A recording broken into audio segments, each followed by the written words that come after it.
you will have to go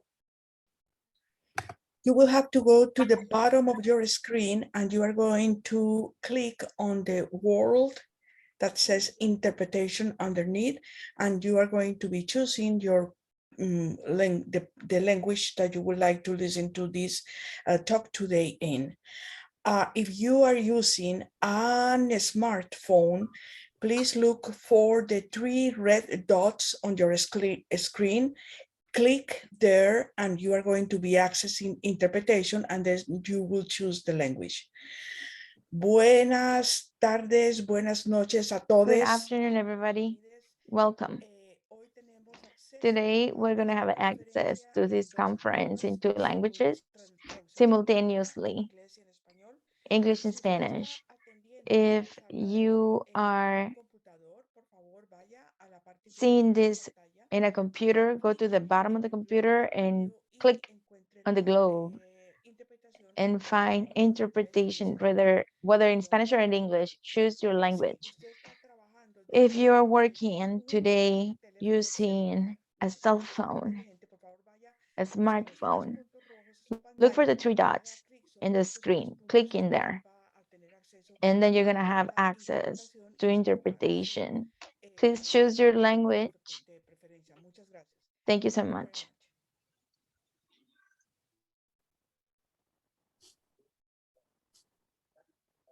Thank you. I'm going to be speaking in Spanish to get us going, to balance the language justice. Voy a presentar Matt, ahora. Yeah. Matt, can you please assign me? Yes.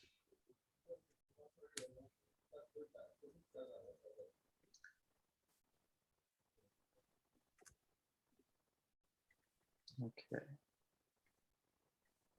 So we'll be starting in 1 second. Make sure you're choosing your language. You're not bilingual Spanish, English.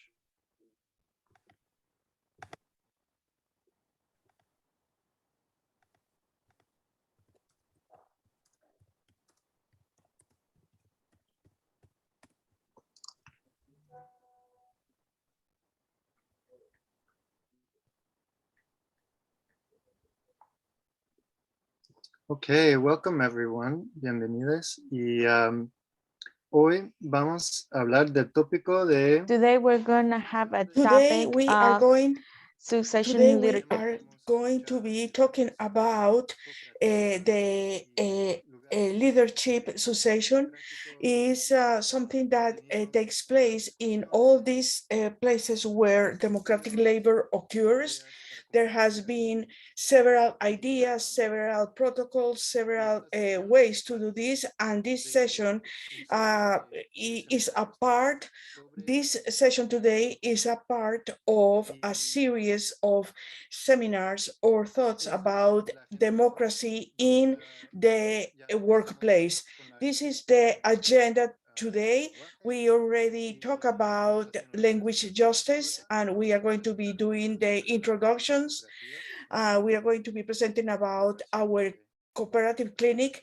Is a program that we have in order to offer training and learning, and we are going to introduce the guests. And they're going to be talking about leadership succession, how it can be structured, how the cooperative needs to change, and how to do the planning for this succession. Then we are going to have interviews with the speakers or presenters today, and then these are all speakers that are workers, owners of their own cooperatives. And then we are going to have a session of questions and answers, and then we are going to wrap up. The Federation of Cooperative of Workers in the United States is a grassroots a group that presents, educates, organizes, supports all the cooperatives and places that have a mode of working that is democratic. And we have a lot of programs, advocacy programs, support programs, and we prepare all these cooperatives in their local, state, or national laws and regulations. And we also have a clinic, a COP clinic, where we can help cooperatives that are in need of technical help or support. We do trainings. We have a network of consultants, of peer review consultants that have had a ton of experience in their lives doing already consultancy or supporting all these cooperatives and all these cooperative members for many, many years. If your cooperative, if your group needs any support from our COP clinic, please don't hesitate to let us know. We also have a lot of written materials, guidance, protocols for cooperatives, for members of cooperatives, for workers. We have a set of mini guides and all those materials. Today, as a facilitator, we are going to have a Jamila Melvin. She has a long experience in working as a member founder in cooperatives, and also and then for many, many years, he worked with PACA, is Area Cooperative Alliance of Philadelphia. So she comes to us today with a lot of experience in leadership, and she is going to be giving us, multiple examples of her experience. And we have Leslie Leybach. She is a worker and owner of the Rainbow Food Cooperative, grocery cooperative in San Francisco. She is a member of the staff of our federation, the U.S. Federation of Worker Cooperatives, and the Western Worker Cooperative Conference board members. And she has always occupied a lot of leadership roles in all of these organizations. She always brings tons of experience to the table, and she always brings a lot of support to our movement, and we are very, very grateful to her for all the work that she does. We have Hugo Cabrera. He is coming from Buenos Aires, Argentina. He's going to be sharing his experience from the cooperative Gráfica Campichuelo. This cooperative has over 30 years of experience. He belongs to a movement of industries, factories that had been recovered by the cooperative democratic movement of workers, and he has been participating, and he has been sitting in several leadership roles in these organizations and cooperatives. Thank you very much to all of you. Thank you for you to be here today, and Jamila is going to be starting our talk. All right, thank you, Matt. Good afternoon, good evening, wherever folks are joining us from. I'm really grateful to be here with you all as part of the Foundations of Workplace Democracy web series to have this discussion about leadership succession. My name is Jamila Medley, and interestingly, I am coming up on my 1-year anniversary of transitioning out of the executive director role at the Philadelphia Area Cooperative Alliance, where we did take about 6 months to figure out what our leadership transition would look like. So this topic still feels pretty close and fresh to me. So in our time together this afternoon, I'm going to be talking a bit about why businesses should have succession plans, what a succession or leadership transition plan is, and what are some key considerations to keep in mind when designing a process to create a leadership succession plan. My presentation is not going to cover all the ins and outs, but hopefully it will shed enough information to help you get thinking about how your business might prepare itself to do this kind of work. And after the presentation, I'll be delighted to be in conversation with Leslie and Hugo about their experiences as well. And so we're just going to kick it off. a little bit with this reflection that, worker cooperatives are structured in many different ways when it comes to how the day-to-day operations and management could run.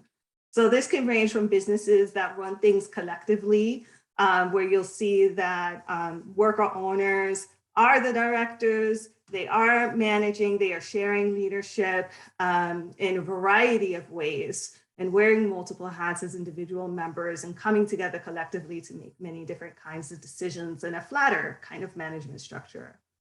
And we also, are familiar with worker cooperatives that have a more traditional structure, where we'll see that there's a group of worker owners who own the cooperative, that they are going to elect their board of directors, who's going to oversee or manage, who's in charge of management at the management level in the cooperative, and that person or that team is then providing guidance and supervision and management over the worker owners.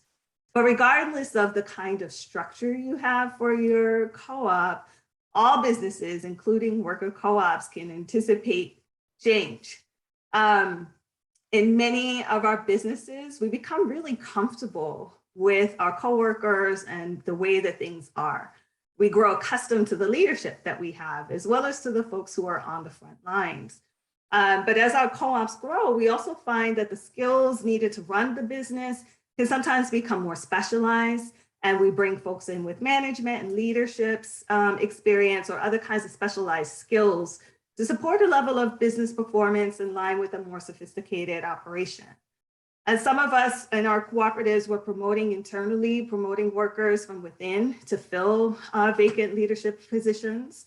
And even if we share leadership, we also understand that not everybody has the same expertise or same sets of competencies. So these considerations need to be made about if someone in a core leadership position is leaving, how do we ensure that our business does not face a crisis? We know that it takes time for leaders to grow skills. We know that when someone is leaving from a leadership position, that there's a level of vulnerability in the business if others amongst the workers haven't cultivated the skills, expertise, or knowledge set to carry on the area that might be lost. Next slide, please. So we can think about,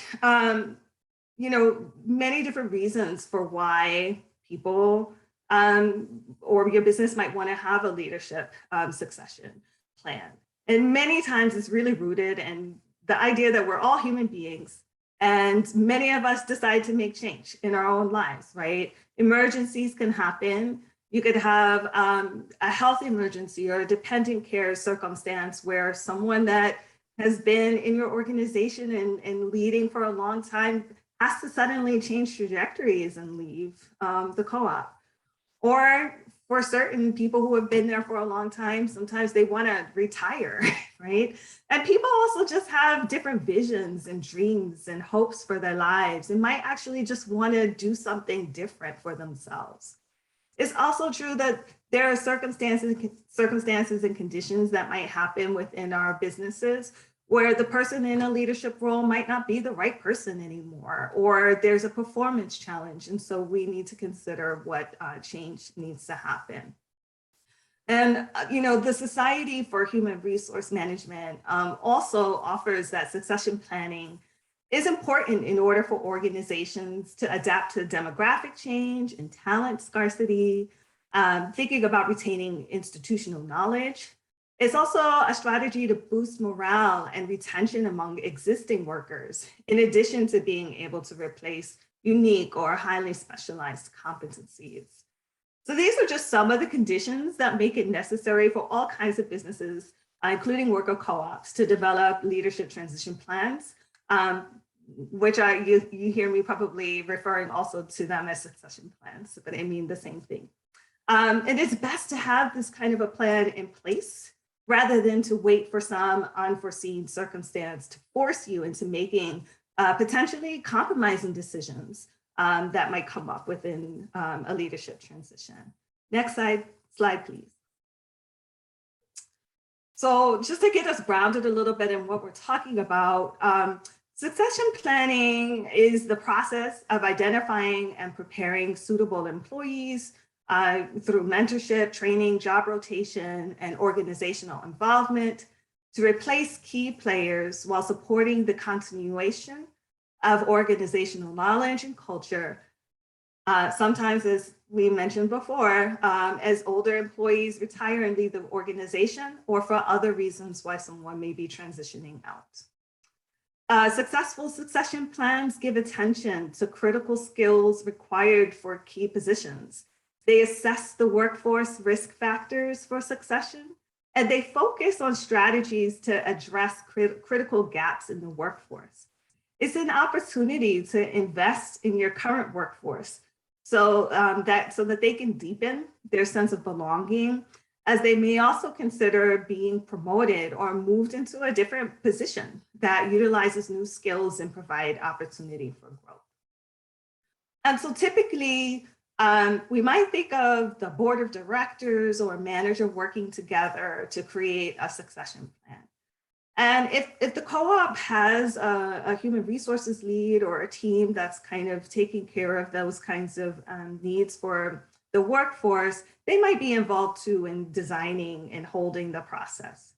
But it's also important to think about the personal and organizational competencies that would be best used to help develop a succession plan.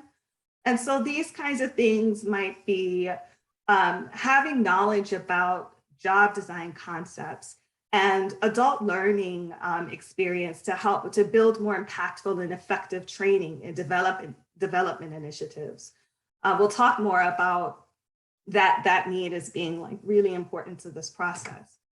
It's also really important for organizations to be ready, right? You want to have, and likely because we're talking about democratic organizations, we're likely talking about this being successful in organizations that aren't siloed, where there are existing pathways for sharing information and having transparency, where there are deep commitments to learning and a flexibility to accepting and adapting to change, right? Like we know that this is going to happen.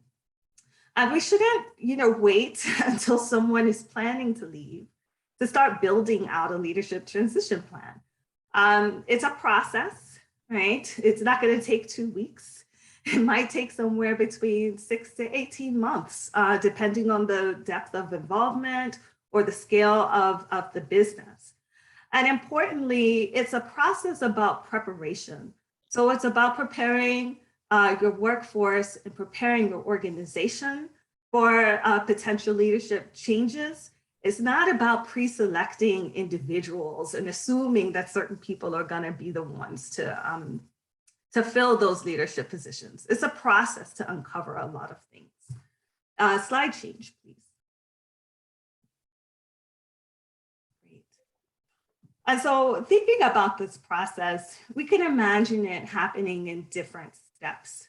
And I'll just go through them.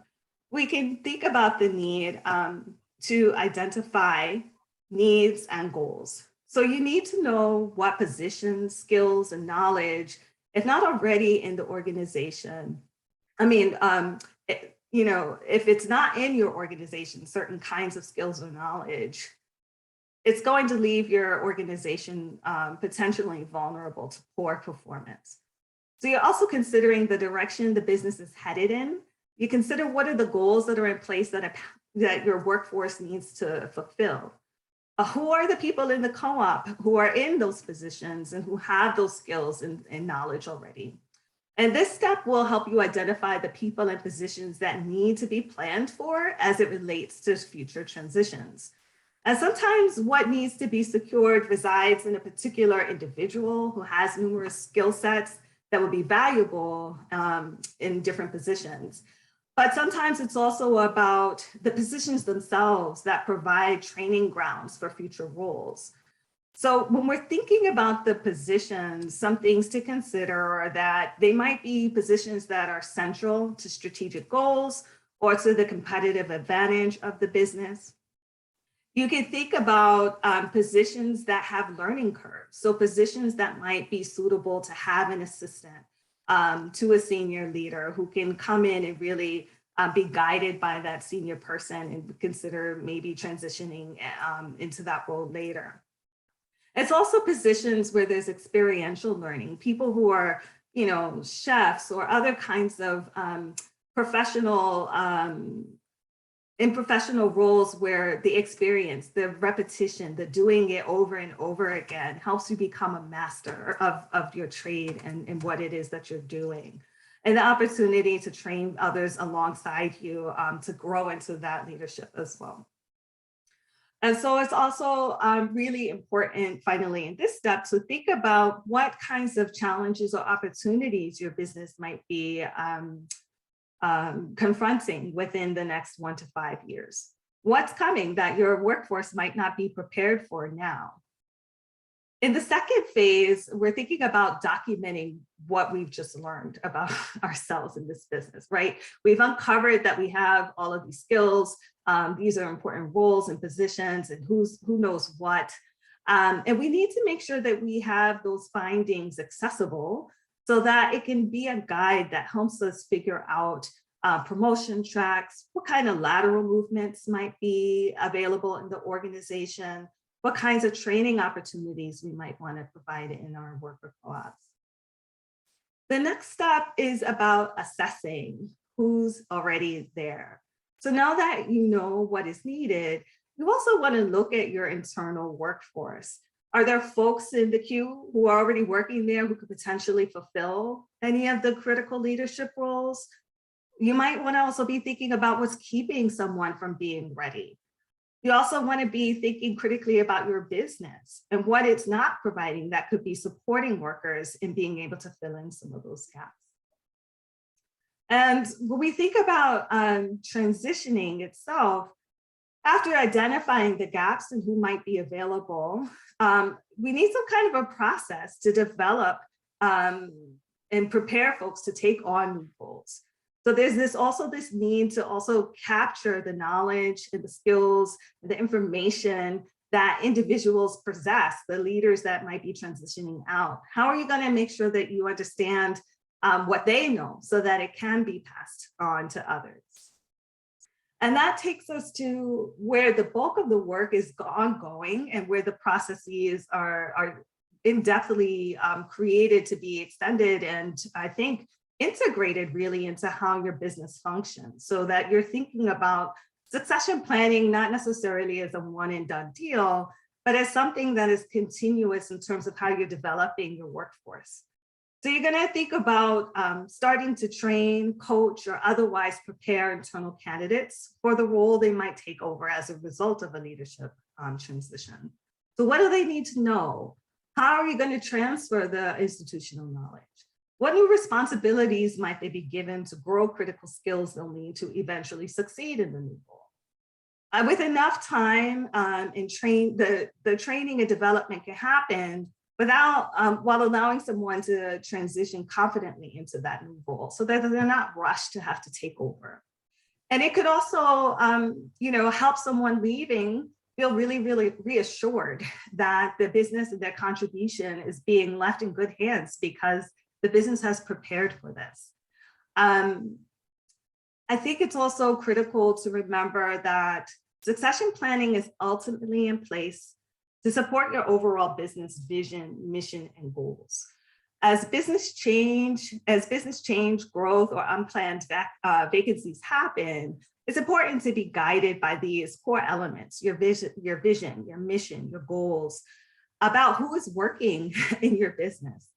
And your succession plan will allow you to mitigate disruptions to make sure that at any potentially critical time, you know who you have that could move into these particular critical roles within your organization or business. I'm going to stop there with the presentation. And hopefully this has given us enough background to just kind of begin to set us up for the conversation we're going to have with Leslie and Hugo about their experiences. And, yes, feel free to put any questions that you have in the chat. And after I throw a few questions at Leslie and Hugo, we'll open the floor to be in conversation with you all as participants. So Leslie and Hugo, welcome. Everybody good? Hello. Hi. All right. So I have a question to get going with. What practices have your co-ops implemented or are working on to put in place for leadership development? What's worked and what hasn't worked when you think about this in the context of leadership transition? And Leslie or Hugo, please kick us off, get us going. Bueno, primero muchas gracias por la First of invitación a all, participar. thank you so much for the invitation, for being here. Please be patient with me. Be patient with me, I talk fast. But I would like to put that answer into a context. In Argentina, the cooperativism has a very long history. We have a lot of cooperativism, service, electric, different services within the towns, agricultural cooperatives. We have cooperatives more organized. It's not a bank, it's a cooperative bank. They're all inside of cooperate, is the association. But we have another problem. In 2001, we have a very deep crisis, very, very deep crisis, where they ended up falling a lot of companies. So what we were doing, we were going there, talking to the employees and take them to retake that from the company and form a cooperative. And that's what we call to recuperate. And that's when we have a broader aspect that is different from what's before. Because if you want to form a cooperative, you just make a reunion and then you change the number of associates that you can have. They can all get into agreement and then it works.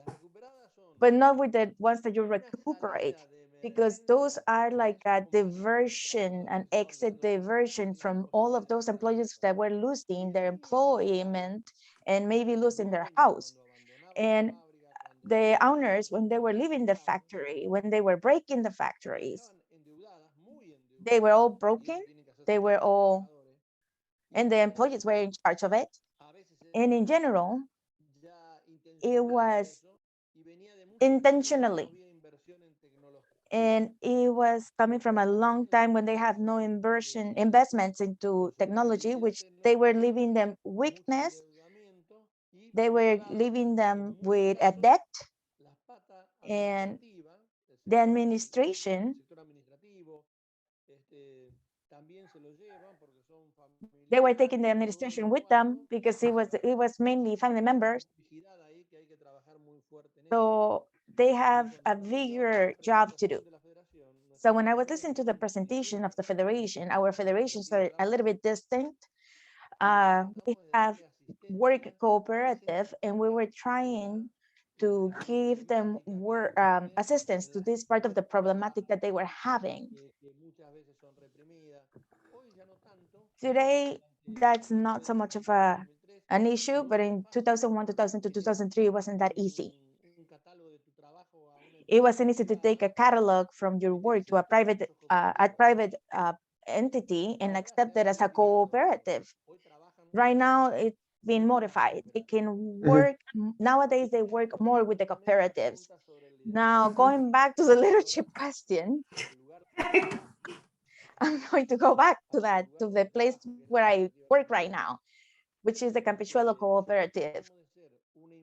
We went from being a printing that used to belong to the state. They were printing, we were privatized it, and then we proposed to the general government. Perdón por la interrupción. ¿Podemos hablar un poquito más despacio para los intérpretes? Muchísimas gracias. Perdón por They're la asking them interrupción. to please speak a little bit slow for the interpreters. I told you, you're gonna have to do it several times. Ah, wow.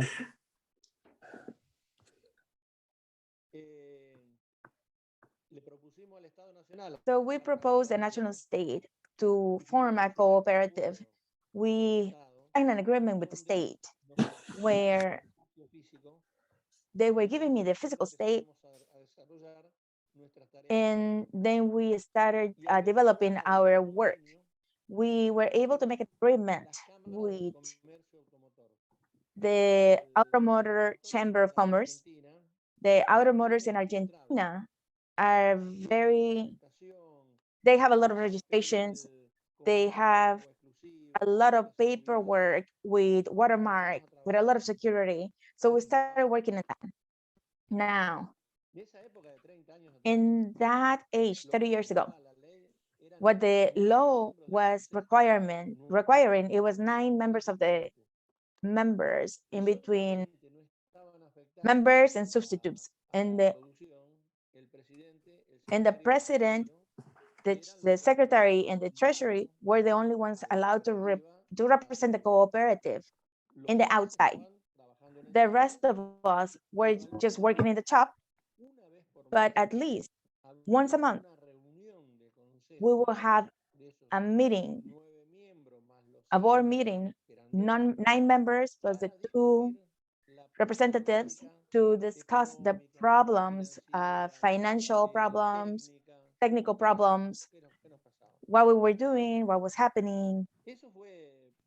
So that was permanent. That is a practice that makes leadership flourish by itself. We don't have the obligation to form one. So the duties or the jobs in Argentina, here in the cooperative, what they do is that they cast votes. So the administration board gets renewed half by half yearly. And also the workers in the shop and the repairment, they last for 4 years, and they get replaced by voting casting a vote. In 92, in the cooperative, we were all the founders there. In 2001, 2002, they make a generational change, a very important one. In many cases, they were our kids that were coming to work with us in the cooperative. And these young people, one day they said that instead of voting for co-workers that you can lead a vote because it is your friend or something, they decided to vote on project.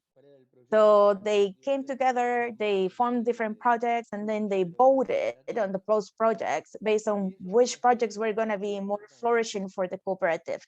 And that was a very big change because it also generated that it generated the need to receive classes and to modify a lot of the ways in which we were working from they were working for many years ago. And that was a collective mind. So many times I have to talk about it because when the youth were presenting those projects and about having a commercialized area or put the projects out on the market, that discussion took place for over 2 years to see who was going to be, who they were going to be representing, who was going to be the representative to take out into different sectors. Okay. They had the conclusion is that in the inside, the cooperative was going to be horizontal, democratic, solidarity, participative, but in the outside has to go out, fight the market. It is a capitalist market. In Argentina is capitalism, and in the rest of the world, they needed to go out to fight for a portion of the market. Otherwise, we will be having the risk of some members in the organization. We're gonna be making like candies, and we were printing the label, and they will in trade give us the candy. That wasn't a good economy for us. It was like economy for poor people. It was making the most of it for us. So as we were renewing the council half by half, so the half that are just coming into the administration are getting a participation in some job and some exercise that is educating them in the way in the cooperative works. I don't know if that is clarifying the question, because sometimes I give stuff for granted. Yeah. Can I ask you to stop here? Mostly so because I want to try to pull together a couple of things that I think I heard from you, and then also give Leslie a chance to respond to the question. So in terms of some of the ways that I heard you express how in Argentina, the way that the cooperatives are formed, that there's a lot of external power because there's only a limited number of people who are kind of representing the co-op externally, while another group of members are focused on what's happening internally. But where I see an interesting power, shift in the opportunity to expand leadership is one, in the transparency of your books. So your ability to share financial information with the workers also empowers the workers in terms of their ability to lead. And then there's this generational shift, right? That as newer, younger workers come in, they have different ideas. And they restructured how power can be shared and leadership can be shared by using these project models, which then allows people to learn new skills and brings new leadership into the organization. So we have this focus on youth and the opportunity to develop them, and really focusing on also like the relevance of how the financials can really shape a sense of power and belonging. So thank you for that. And Leslie, do you have a couple of more examples about this notion of leadership development and how that's playing out where you are? I do have a fair amount to say, so tell me when I have about a minute left. Also tell me I'm gonna put you both on timers. All right. Also tell me if I need to stop my video for audio clarity. I can do that. Okay. I would say for us, it starts with defining leadership. And I think that that's very important for every organization to do. Of course, it will be based on your individual needs. It will be based on your structure, and it will be based on your mission, vision, and values, which is something that is very impactful for us as an organization. We all bring with us to collectivism and cooperation the baggage of former hierarchical systems and a society that's permeated with hierarchy. So it's important for us to remember that leadership is actually a role and not a quality in a person. That leadership can be developed by optimizing people's skill sets and strengths, but also by having an organizational value that you develop people and that you train people up. We're pretty committed to leadership without hierarchy and making every position in the company accessible to everyone who is potentially interested in inhabiting it. Just briefly about our model, we don't have any managers. We have only elected management through elected representation. So our board of directors is all internal and elected at large. Much of the job description of a general manager is done through an elected steering committee, and the management of each individual autonomous department in our grocery store is managed also similarly through elected leadership within that department. So I did have a few things to, we're open book to say the least, glancing off of something that Jamila just said. And the transparency piece is really important to us. I would say there's always room for improvement, but by and large, we've done that pretty well. First and foremost, we ask people when they are on a membership track into the organization. We only have one class of members, which is owners.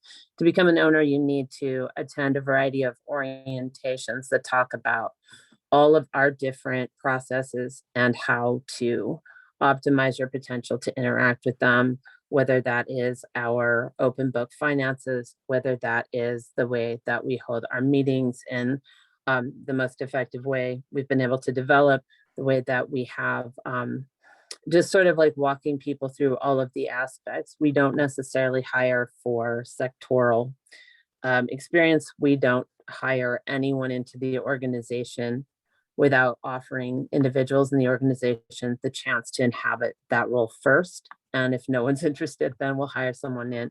But no matter what the job is, whether it's president of the company or it's cashier, on the process for hiring is the same. And we allege that we will train people up. I'm in the pros right now, but I would say that clear job descriptions for everything is absolutely crucial. I shared Hugo's pain when he talked about being part of a transition team, as I once was at another co-op. Luckily, we were able to shadow people and form an operations manual and write detailed job descriptions based on the input of the outgoing people. But I think that was very formative for me. And when I got to Rainbow, I was very, very grateful that there are clear-cut job descriptions that are easily accessible, so that when people are looking into their potential suitability for a role, or when we're hiring for a role, you have that available. I've just done a lot of work with startup orgs, and I know that this is something that a lot of people struggle with, but it's just very fun. It may seem like a no-brainer to people who have been doing this work for a long time, but it's one of those like cornerstones, I think. So I always mention it. Having evaluations that are very codified and now they're done, having them done regularly, having everyone evaluated for everything is an important part of leadership, because you can't improve someone's performance potential if people are not clear about how their coworkers feel about the work they're doing. But it also gives a chance for us to remind ourselves we should care how other people feel about the work that we're doing. And I would say having really effective meetings and having them really regularly helps give everyone the knowledge, and it just re-entrenches the knowledge and understanding of what everyone's supposed to be doing. And it gives you a chance to talk about how your work relates to your mission, vision, and values. And I think that those are all things that we do relatively well. We're lucky to have a lot of dedication to our workplace, and we can get worn down. We're a Keystone Co-op. We've been around for 47 years this year. So people can get, into that rut. But overall, we've had an enormous amount of luck getting people to step up into roles that are very, that can be very challenging, and take on those skills and take on grappling with some of the complexity some of them require. I would say the cons, the things that haven't worked quite as well, are we're a working class cooperative, so we have a lot of pounding the concrete floor work to do in front of us at all times. We have not always been good about creating containers and very intentionally making spaces to address issues as they come up. We tend to be a little slow to change, and then the process of change can be kind of glacial when you're doing things democratically with a couple hundred people. But I would say we could do a lot better at making the space to have bigger picture conversations, and that includes what leadership roles look like and how they should happen. Also, we often leave people somewhat unsupported with the amount of training we offer. And it's something we've been addressing lately and really looking at in terms of several key roles, because if people do not feel supported, then they don't want to step up. If they don't feel adequately trained for something very important, then they feel like they're really on the hot seat, and feel very vulnerable in front of everyone. So I also put a con down for evaluations. While I feel like we have a lot of processes in place and we do fairly well at making sure people are regularly evaluated, there was a recent discussion about opening up the evaluations for every individual to every individual in the collective, and having everyone being able to evaluate everyone, whether they work directly with them a lot, whether they're in their department a lot. And I was really encouraged by the support that people had for that idea. I will say just a couple of things about how these concepts have played out recently. I was on the board for several years where we began the transition of both our CFO and the president of our organization. And we were very fortunate that both those folks were taking a while to make that transition, but it gave us the opportunity to revisit those job descriptions and say, are these the things that we actually want in terms of people inhabiting those roles? How effective is the evaluation around this? Do we want to open this up to more people or somehow change the way in which we're evaluating this position?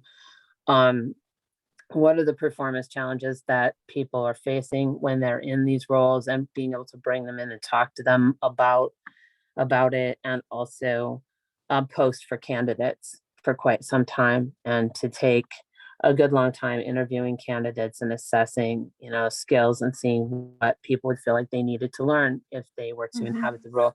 And we ended up with really great candidates stepping into those roles. And I do think that being able to take our time was crucial. So I feel real compassion for people who have to do major roles with a really tight turnaround. And I will just say one other thing, which is that we have a lot of leadership that's required for our model. We have leadership on every single level. It's not just the board. It's not just the officers. It's not just the steering committee. It's people on department levels inhabiting a lot of different roles, like being on hiring committees, being willing to be a coordinator in a department, being willing to make sure meetings happen effectively and often. And I just want to say that we try to take pains to value all these different kinds of leadership, but it means we're also doing a lot of leadership development and assessment of how that's going.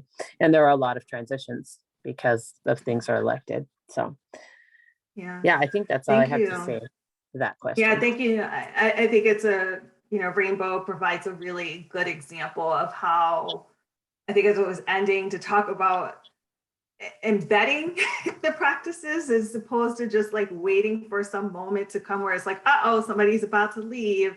Now we need to start doing all of this work to get other people ready. Wherein it seems that at Rainbow, part of the value proposition is that you are constantly readying people to be able to learn more, to continue to explore other areas where they might want to grow into, and really thinking about how to structure those pathways.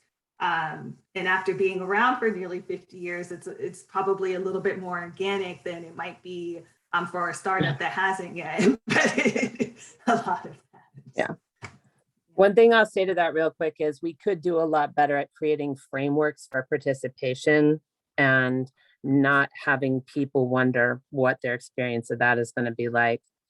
But really having that solid frame to begin with, and offering people, like I said, more training and stuff. I don't want to suggest that we're doing it perfectly just because we have a way that we do it. We're all works in practice, always in process, right?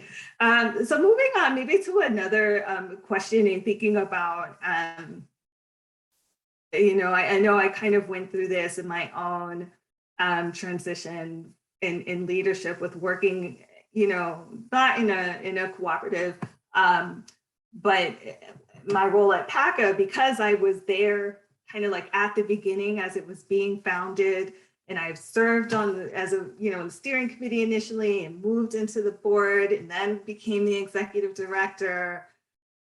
I was the last surviving founder heading out of the organization, right? And so there was a new set of energy in the organization as I was transitioning out.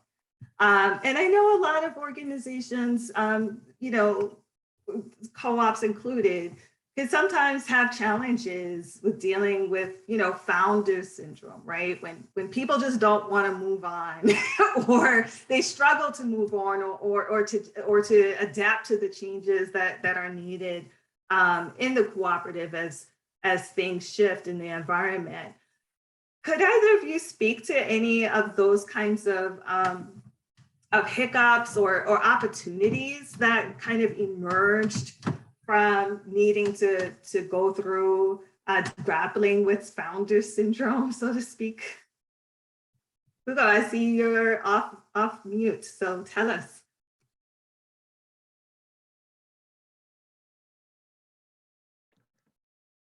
Si tengo que hablar de Campichuelo, If I have to talk about Campichuelo, that process was unnatural and it happened naturally. Why? Because all the younger members started incorporating into the cooperative, and it was kind of in an osmosis type of procedure. Yes, we had a couple of problems. The first problem was when a group of young members started to ask that they needed access to the books. And then our syndicate, the person that is the treasurer that was dealing with that, we, for example, we have two shifts in the cooperative. In the middle of the two shifts, once a month we do a report when everybody participates about and talk and have questions and ask questions in regards to management. And if a proposal is given in one of those monthly meetings, goes mandatory to the next board meeting. Then the relationship between the members, the founding members, and the younger members, there was a little bit of a trouble that when we started those monthly, or when we start having those monthly meetings, the youngsters didn't know or didn't participate. There was low participation. They were kind of shy. They didn't know how to participate. They didn't know what ideas to bring into those meetings. So we decided to tackle that, forming a secretary for participation of the young members, and they were able to do that. And they start diversifying in different aspects or themes inside the cooperative, and everybody starts kind of looking at the profiles of the people that start arising in profile, and they're going to become the new leader. tenía 2 años. Tomamos tenía 2 una Sorry, breve when I was pausa para nuestro intérprete, Adriana o Delia. no, cuando I'm estén here. listos. I'm Okay. here. We're ready. Muy bien, gracias. Can I finish the idea? Sí, perdón, Hugo. Yeah, of course I will. Yeah. I forgot what I was meant to say. That's it.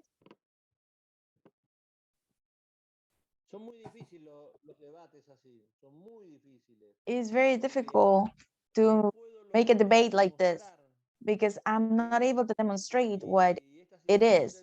And this situation with the Zoom and the interruption English, which I don't understand, I don't know what they're telling me, it generates that difficulty to me, that struggle to me. What I was telling them is that the president was there for 2 years, and then 6 like vice president, and then the vice president, which is the same president, to go along with him in everything with the management of the politics and the management of the cooperative.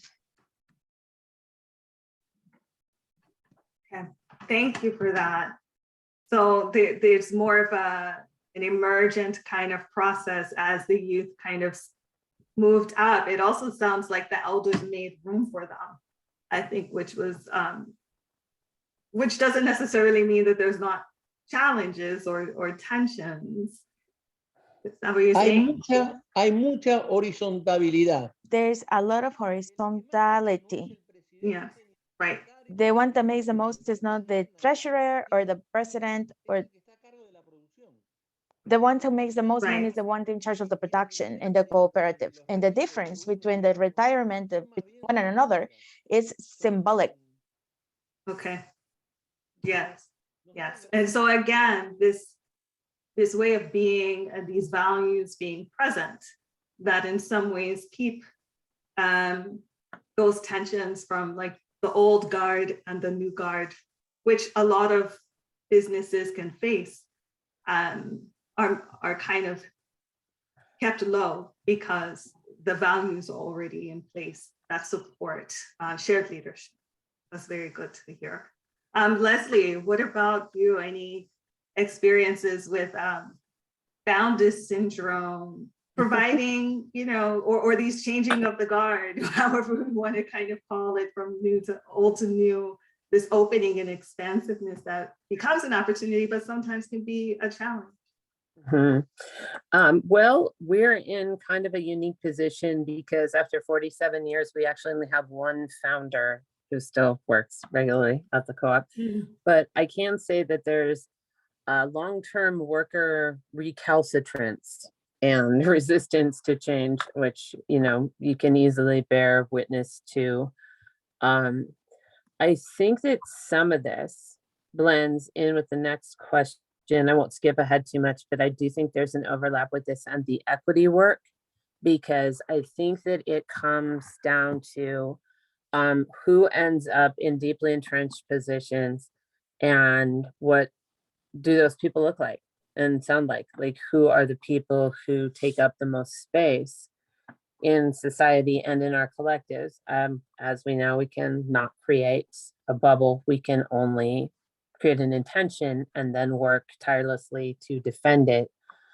I'm finding that to be applicable to this question because some of the people who have been taken up the most space and had the biggest voices and who are most eager to hang on to old ways fit pretty privileged, demographics.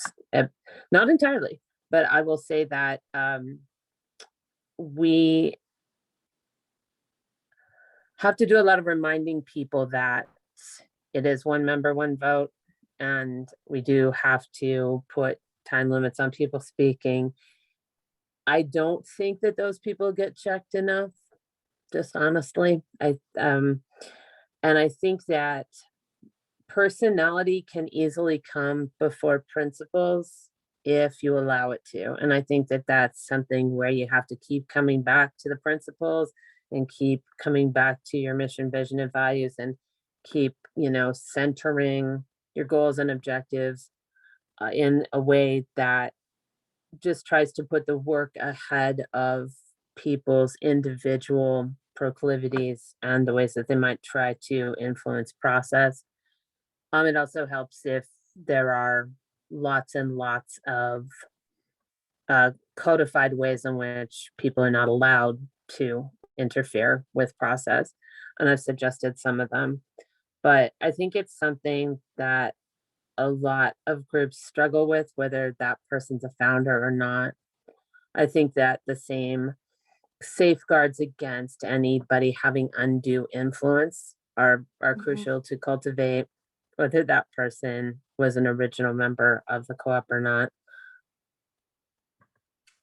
Thanks for that. And definitely for that segue into thinking about leadership succession. And, in the examples that I think both of your cooperatives and the experiences y'all are having, it speaks to a depth of existing practice and efforts to consider equity in creating and positioning folks to be in leadership positions, whether that's through some formal leadership role or by being able to participate and gain practice and have voices in various processes that require leadership throughout the cooperatives.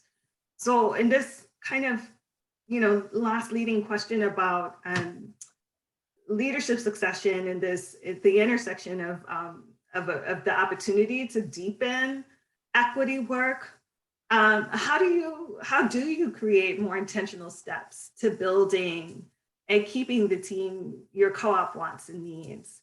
How are we thinking, or how are y'all thinking about the presence of gender, race, and class oppression in your cooperatives as in terms of how it might be impacting the decisions that you're making around these transitions, around leadership, and who gets to do that work?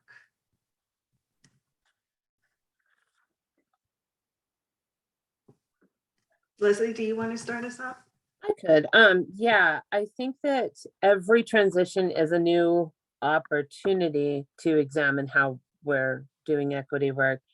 And I know that the conversations that we had on the board about who we were going to choose for officers, this was a question that came up. It's kind of an evolving concept, how we're doing equity work in co-ops, which I'm grateful for.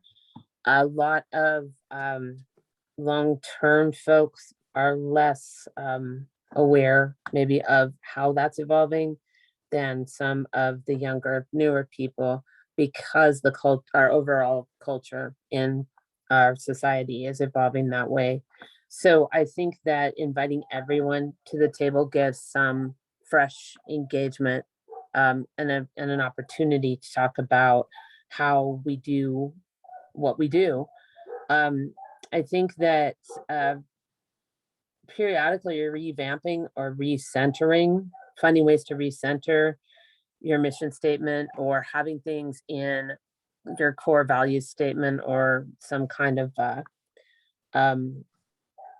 similar statement is great. I mean, leading with the values that you hope to infuse your process with, and having those be transparent and readily available and visible to everyone is very fundamental, I would say. But also, when you have that situation with the inevitability, like I was talking about before, where the things that the systems of oppression that are present in society do seep in around the cracks. They do come in on the bottom of everyone's shoe. There's not the ability to create some kind of magic bubble where you don't experience that. You have to have ways in which you mind your culture, and you address systems of oppression, and you address bullying and conflict. And that's a really important thing to have. I would say we could do better. We did get an equity assessment from Aorta Collective. We did a huge year-long project with them where they came in and did meetings and interviewed people and created a survey.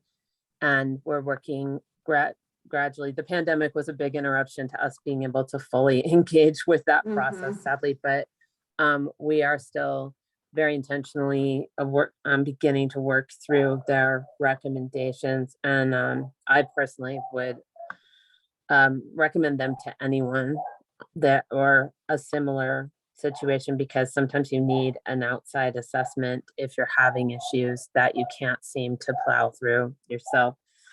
But I think that your overall culture will determine whose leadership.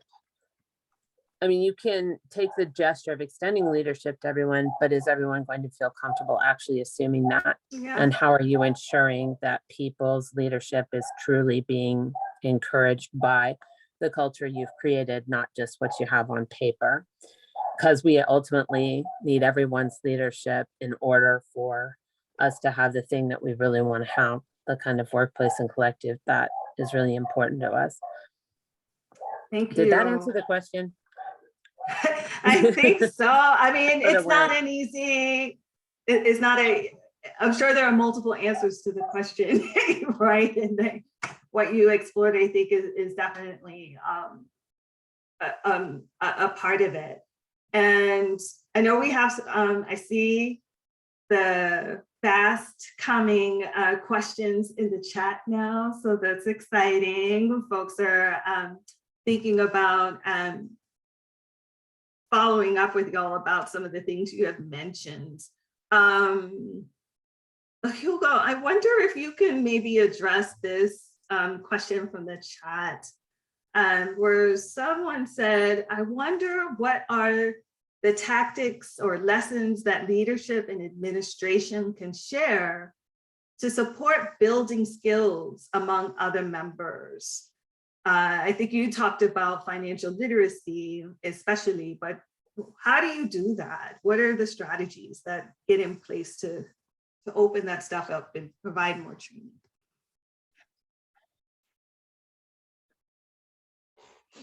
Dos cuestiones. Primero, que son Two things. transiciones. First is transition that they're taking within time. They're being constructed inside the cooperative.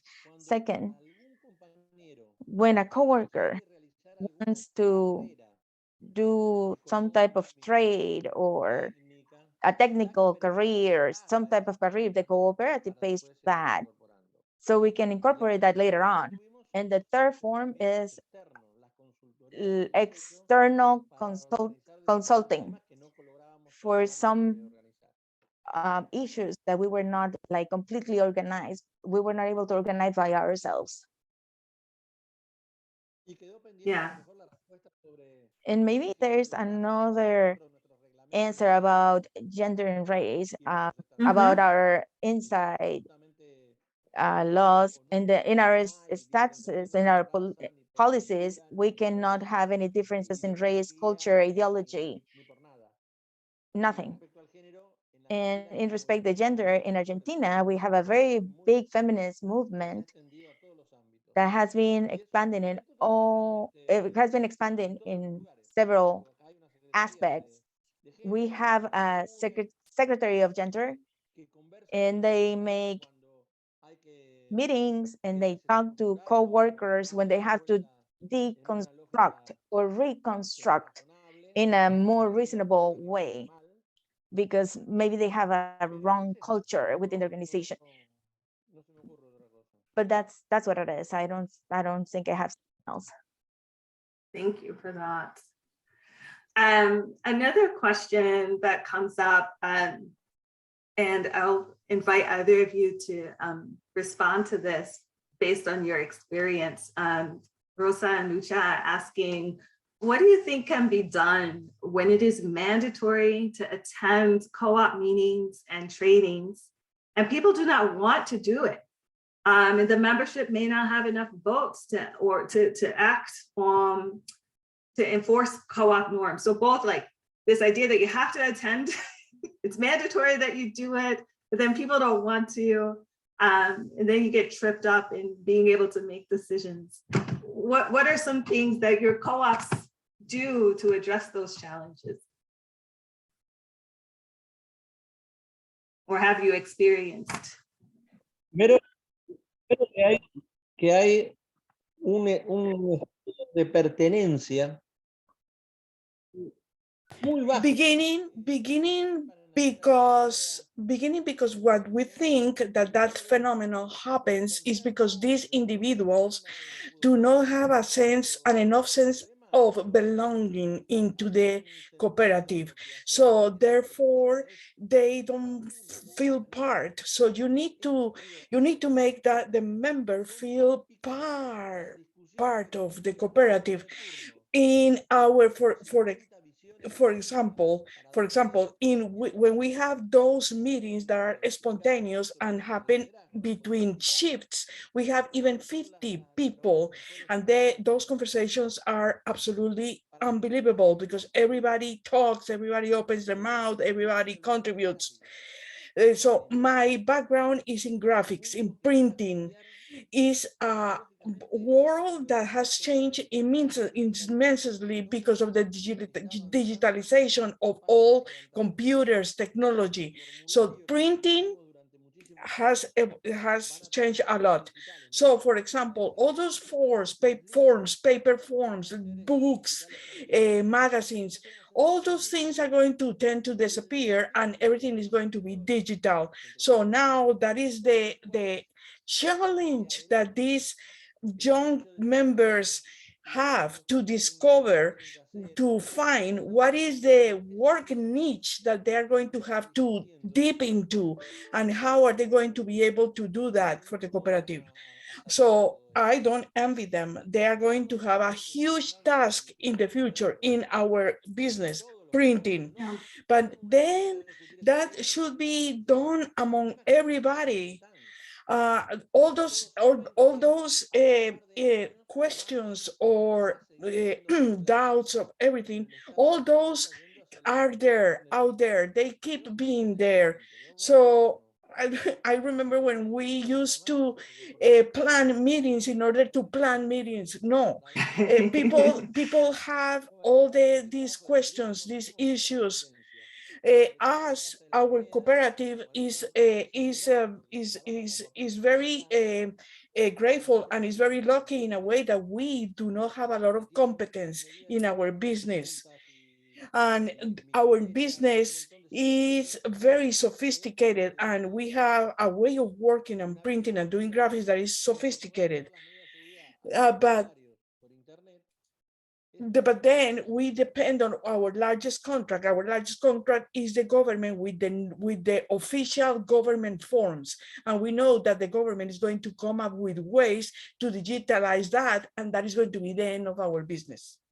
Yeah, thank you for that. And the deeper connotation, right, around when things are changing externally, how much more important it becomes for the members to have that sense of belonging and ownership, so that they show up to do the work, to figure out how to adapt. Thank you for that. Leslie, anything to contribute to that? Can you restate the question real quick? Sure. It was, what do you think can be done when it is mandatory to attend co-op meetings and trainings, and people don't want to? So you're missing opportunities, I think, for folks to be able to participate in decision making, but additionally missing out on these opportunities to grow. I would say one of the bigger successes that we have had, nothing is mandatory meeting wise. I just want to put that out there, but the development of Microsoft Teams so that people can attend virtually has been indispensable, because our membership, as the cost of living in San Francisco has gone higher and higher and higher and out of sight, has become much more vastly dispersed, with people living farther and farther away. And, you know, as our demographic ages, people have families and children, aging parents, other, you know, obligations. So the ability to attend meetings digitally, and we're working on digital voting protocols too, has been very, very useful. All of our meeting materials and also all of our organizational documents are produced in both English and Spanish, because we do have approximately 25% of our workforce are native Spanish speaking folks. So it's a huge, huge access issue for us if people can't understand what's going on. We also do provide interpretation for meetings and upon request. And so people do have the option to attend and get interpretation. And I'd say there's a couple of things that we could do better. One of them is providing a better access to tech training, and not just assuming people will train themselves up, because that seems to be what people do around a lot of things, like just for their home tech use, or learning how to play a game, or learning how to, you know, do social media. I think we need to be much, much more attendant to that need to have real actual training available. And I think that we could do more surveying. I think that because we have the Microsoft Suite, we could be using forms a lot more to get people's input on issues. And that would be in both English and Spanish.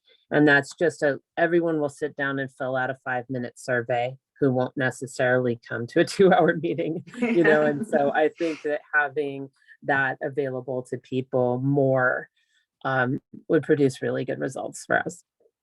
Well, thanks for that. So thinking about deepening our deepening how people can have that sense of belonging, but also eliminating the barriers that keep them from showing up, by maybe thinking about how technology can better serve these opportunities to participate.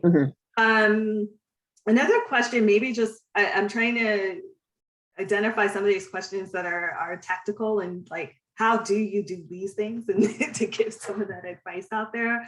And I really like this question. Jody is wondering if you had any practical examples of how to transfer institutional knowledge to the next generation of leadership. And I guess maybe even thinking about what counts as institutional knowledge. It feels like it's a big catch-all word for things. I mean, and I can certainly offer, I think, institutional knowledge can be anything from the history, like how did we get started, and how many versions of that story are there, and what are the ones that need to be documented and passed down, to honoring the legacy of people who were once part of the co-op, right? But might have moved on, but remembering their narratives and their stories as well as part of the histories of the institutions. I don't know, and maybe thinking about what institutional knowledge means to you, Hugo and Leslie. What do you think can be done to help pass some of that forward and preserve it?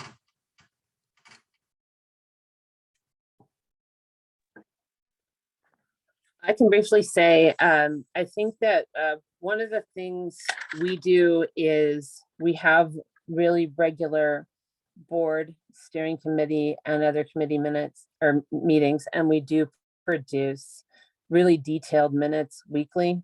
There are actually secretary positions whose job it is just to make sure that this information is available, and the transparency of what was talked about in meetings and what decisions were made is there. Workers are asked, I mean, it's understood when you get hired that part of the expectation is that you will peruse these minutes, that you will keep up with the business of the collective as it unfolds. I think that's one of our more effective strategies. People who are really invested in knowing those things do access those minutes. And as time goes on, you get a pretty solid base of understanding of how things work. And those minutes are also searchable by the secretary. So it's like, what was the decision that was made around blah, blah, blah? Like maybe we were going to have a park lit. Who remembers that? And they can look up the all of the pertinent conversation about that. So I think that that's done really well for us. I do think that we, one thing I dream of is having a central repository for more things on our server. One of them is job descriptions, just a clearly labeled folder that says job descriptions. No one understands why this hasn't happened yet, but I suspect it's because plenty of people have had this good idea and just actually haven't seen it through. I do think central places to find things is very crucial. Having an operations manual, having a policy book, having people know where they can find that both digitally and in paper form for those who prefer it. Just central locations where people can get the information. Also lists that are available of who to ask about what, like who's on which committees right now, who's the person who handles this or that. Who are the people who pay the bills? Who are the people who make sure that the recycling is taken out and manage our green business certification, like all of the different aspects of things, just making it really accessible to people, who they can ask and how they can find out more information. I think that those are things we do, but could be improved on. Thank you. I think I want to ask you all to address one more question, because we're gonna, I think we only have time for one more question before we need to do this wrap up. And I think you both can answer this question really well. So I want to maybe say 3 minutes for each of you, and I will time you. But this question. Estaba en un problema. I'm sorry, I had a little trouble. I have a little trouble because I am going to have to leave earlier. This meeting, I like it very much. In the question on your question on how to deal with the history of the cooperative, is exact the same. Minutes, and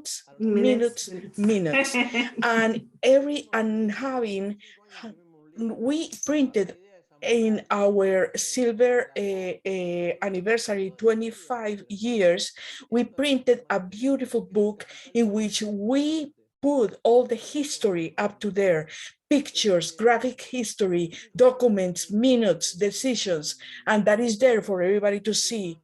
The only problem that I can see, I come from a sector that is very humble, and it's not a problem of technology. It's not a problem or dealing with technology. It's an aspect of that is the way that our members, because of our humble beginnings and proceedings, they cannot even have the thought of how to access the technology. Yeah, the technology is there for them to access, but they don't have time nor energy in order to be able to learn how to do it. Why? Because they are busy thinking how are they going to bring food to their tables every day. So we keep thinking about that. What is our direction? What is the path that we should take in order to be able to bring enough technological conversion, how to deal with these issues? We have to start incorporated energy use. We have been exploring some alliances and partnerships with technology centers, with universities, colleges, and how to can do that. So then we are working on this, not alone. We are working on this issue with all the sector of the cooperatives in our time, in our Thank places. you so much, Hugo. Thank you for being with us. If you have to go, I appreciate you being here. And so Leslie, maybe I'll just ask you this final question before Matt jumps in to wrap us up. And, I think there are, worker co-ops on this call who, are not in the habit or are not currently practicing models of shared leadership in a similar vein to what both of you have talked about. But I think this question is, do you think that if these kinds of co-ops started to talk about shared leadership, is that a solution, a way to help them move more fluidly into succession planning, into this kind of leadership succession conversation? How do they start there if they're not already doing this shared leadership work? Got 2 minutes. All right. Well, while I will admit that role specialization is also very important, and we do a lot of that, I do think that broadening the base of decisions and including people in a lot of conversations that need to happen among various little blobs in our organizational flow chart, I think that does really help everyone to be more aware of the expectations. It certainly helps that people even know that the conversation is happening. I think that nothing gets sprung on anyone who's actively paying attention, and that's really useful for everything from, maybe I could do that, to tapping somebody's shoulder and saying, I think you do a really great job at this, and and here is why. Just the casual conversations that I believe that Hugo mentioned can have some of the greatest power in our organizations if they're used constructively. And so I think that having it be a general topic and not something that feels like it's happening away from in a boardroom somewhere, or giving off like maybe an ivory tower feeling to some people, honestly, really makes people feel like, that could be me, or that could be someone I work alongside. And you get some of your best leadership that way, through grassroots efforts. Thank you, Leslie. All right. Thank you so much for being with us and taking the time to chat, Leslie. I think we're gonna kick it back over to Matt to wrap us up. Yes, I have some exciting announcements of some upcoming events, but first, thank you so much, Jamila, Leslie, everyone else who chimed in with your insights and questions. Thank you to the interpreters for helping us make this in the direction of language justice. And we're on the path to trying to make these spaces available to our Spanish-speaking members, multiple languages as we go forward. So thank you for being on that path with us. And we have some great events coming up. We have 2 more in this series of the Foundations of Workplace Democracy web series.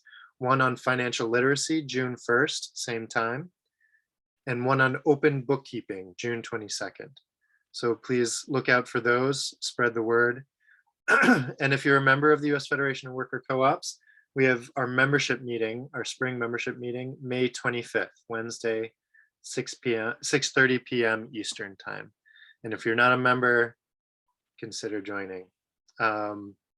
And one more very exciting announcement. The 2020 Worker Co-op Conference in-person gathering coming up this September 9th and 10th. Hold the date in Philadelphia, Pennsylvania. So hope you can join us for that. We'll have other online options for those who can't travel, but we look forward to having some in-person time once again.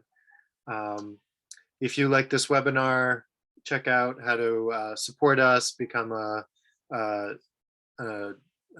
ongoing supporter of the US Federation. And thank you again for all your time, and stay in touch, and have a good evening.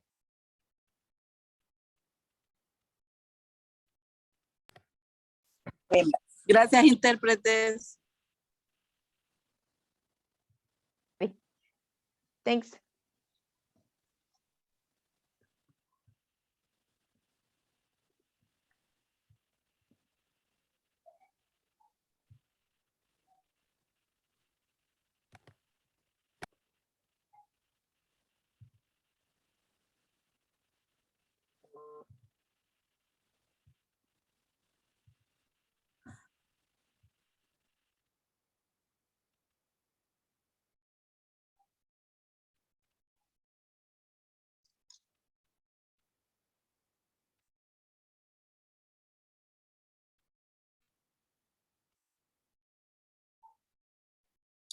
Bye, everyone. Thanks.